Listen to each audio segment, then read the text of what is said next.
Top 10 craziest moments sa flip top. Yan ang pag-uusapan natin, pero bago yon, iniimbitahan kita na i-like ang video na to bilang suporta at mag-follow at subscribe sa ating Facebook page at YouTube channel.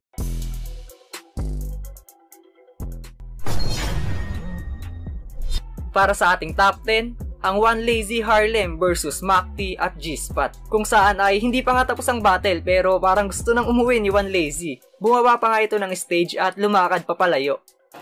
Ano ba hinihintay nyo? Tangina nyo, pag di kayo umuwi, ako uuwi.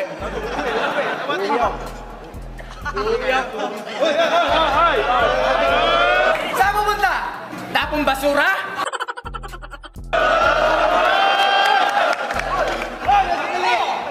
May minutes na, gago. Pusin natin to. Mukhang may lakad yata si Wanta noong mga oras na to at nagmamadaling umuwi. Buti na lamang at naawat siya ni Harlem. Alam nyo ba na hindi lang Battle MC versus Battle MC ang nagaganap sa flip top? Minsan naglalaban din ng mga MCs at mga equipments na gamit ng liga. Yun, bahala na lang kayo bumoto kung sino ba ang nanalo sa mga battles na to.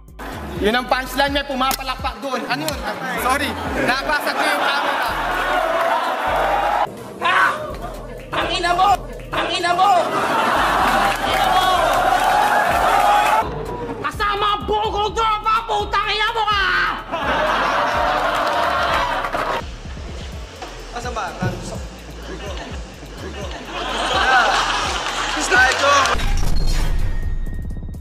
Number 8 naman sa ating listahan ay ang laban ni Japerms kontra kay Pruz. Madalas banggitin ng mga MC sa battle ang metaphor na patay ka sa akin na ang ibig sabihin ay tatalunin kita. Pero sa battle na to, mukhang seryoso si Japerms na patay sa kanya yung kalaban niya dahil pinagawan pa talaga niya to ng lapida. Inukit ko na yung lapida mo!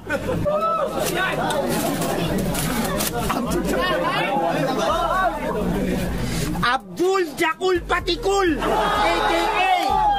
Prostrated Homicide, died now! Left up, aspakan! Sobrang bait na Japerms! Donate ka lang ganito! Mahal yan, pare. Ang mga magigiting nating battle MCs kapag may battle ay talaga namang nakapokus sila sa battle at sa mga materials nila. Well, ilang patunay na dyan sina Slakwan at Damsa dahil sa sobrang focus nila sa battle ay nakalimutan nilang i-silent o i-flight mode ang cellphone nila at sa kalagitnaan ng laban ay may tumawag sa kanila. Tapos yung katawan niya parang flat screen na TV.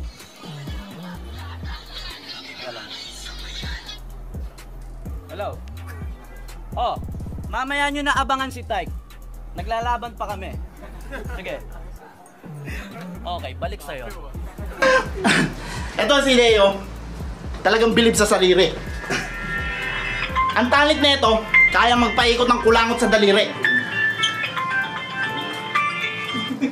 Putang ina ka. Mamaya ka na, hagin. Pero wag natin husgahan yung tumatawag malay natin baka magpapa-shoutout lang. Para naman sa ating top 6, isa sa pinaka-creative na round ni Sayad ay nung minsang tinanggalan niya ng intro yung kalaban niyang si Zero R. Tumatak nga ito sa marami dahil tanging siya lang ang gumawa nito sa flip top. Magingay para kay Sayad!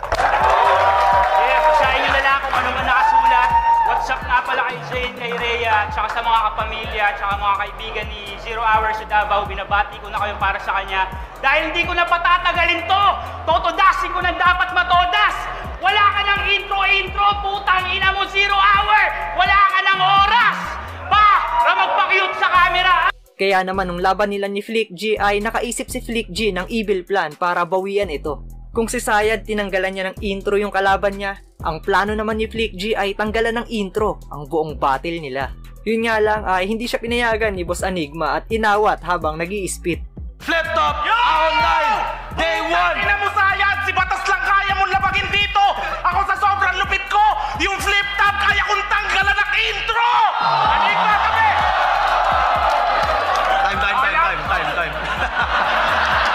Napunta pa tuloy kay Sayad yung credits ng ginawa niya sa bandang huli. Nung ako nagtanggal ng intro, yung buong round ko na buo! Samantalang yung tanginan to naawat! Yung pagiging G mo pala, hindi totoo!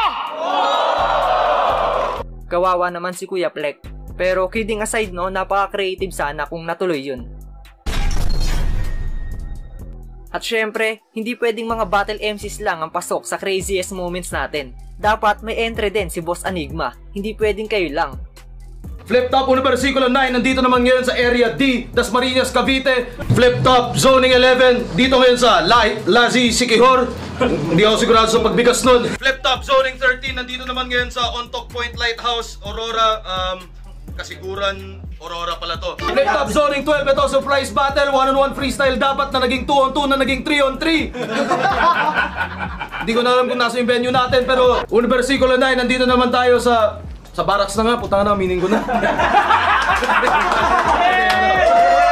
Bumigay!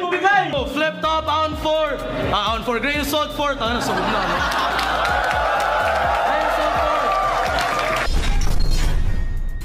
4. Para naman sa ating top 4, kung may mga battle MCs na nakakalimot at nagcho-choke, kakaiba naman nitong si Ponger sa laban nila ni Shernan dahil nakalimutan niyang may round 3 pa siya at nag-shoutout na nga. Salamat Santa Fe, salamat Sir Paulo Isgana, salamat sa tanang barkada na ako. Salamat Sir Enigma, salamat sa Cebu Pacific, yatay naliit ko. Thank you. Round 3 ba? Okay.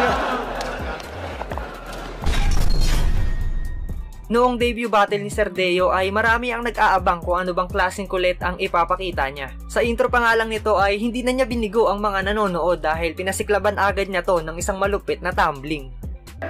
Wala pa ako sa flip top! Gumagawa na ako ng kababalagan! Taas mo. Ngayon nandito na ako sa flip top! Tara rito!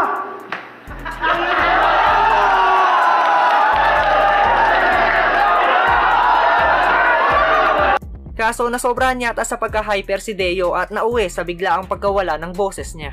Kaya pala may... Kaya... Hindi nawala yung poses. Nawala yung poses.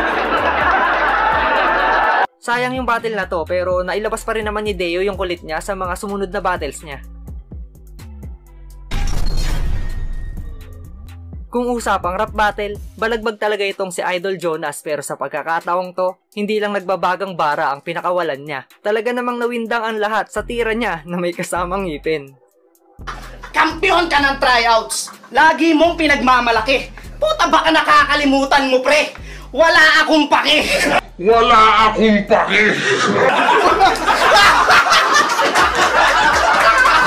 Nagpustiso ko.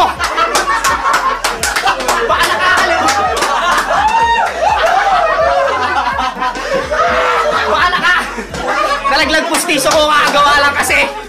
Mukhang malabo na makalimutan ni Jonas na mag-poly din.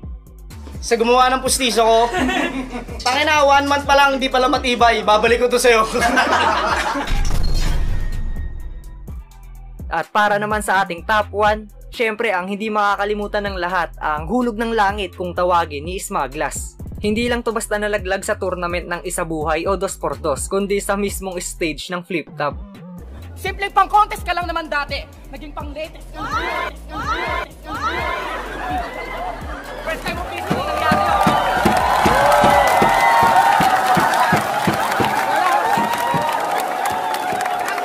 Ano rin nyo? Pero the show must go on at hindi nagpaawat si Smaglas at lalong nanggigil at nanalo pa nga siya. At yun, hanggang dito na lang yung content natin ngayon. Maraming salamat sa walang sawang pagsuporta.